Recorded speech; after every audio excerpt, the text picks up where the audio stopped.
Kuruk, kuruk, kuruk, kuruk. Tik, tik, tik, tik, tik.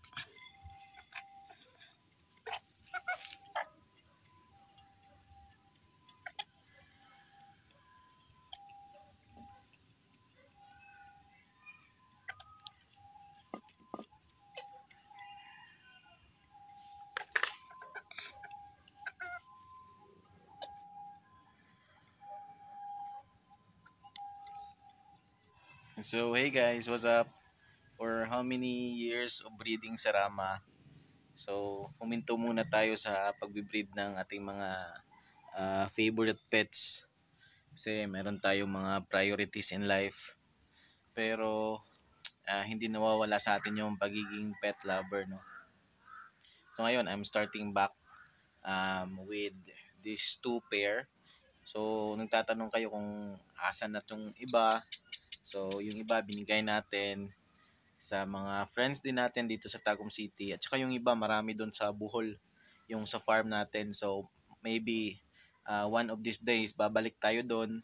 Titingnan natin buhay pa daw si Tuber, si Vegeta. Sad to say, namatay, kinagat daw ng aso. Pero magti 3 years na din yon si Vegeta eh. So sila Tuber buhay pa daw, marami pang mga bantam doon. At bumalik na din yung mga punong kahoy doon sa farm natin sa Bohol. So ngayon, dito sa yard namin sa Tagum City, so mahirap mag-alaga ng bantam. So ito na lang sila, yung SG Kiat natin na pair kasi maraming aso dito at saka pusa. So kinakain yung mga sisiw. So kaya ngayon, magsisimula ako ng series this month na magsisimula ako sa dalawang serama. So, sisimula ko sa dalawang ito at titingnan natin kung gagana pa ba yung kamay natin. So, yung golden hands natin sa pag-aalaga ng mga bantam, kung kaya pa ba natin silang pararamihin.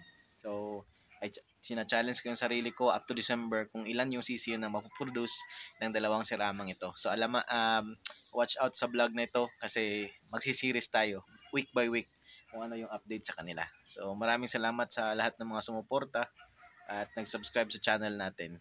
So, huwag kayong magsawang sumuporta kasi marami tayong adventure na gagawin iba't ibang lugar. At syempre, sa pet keeping natin.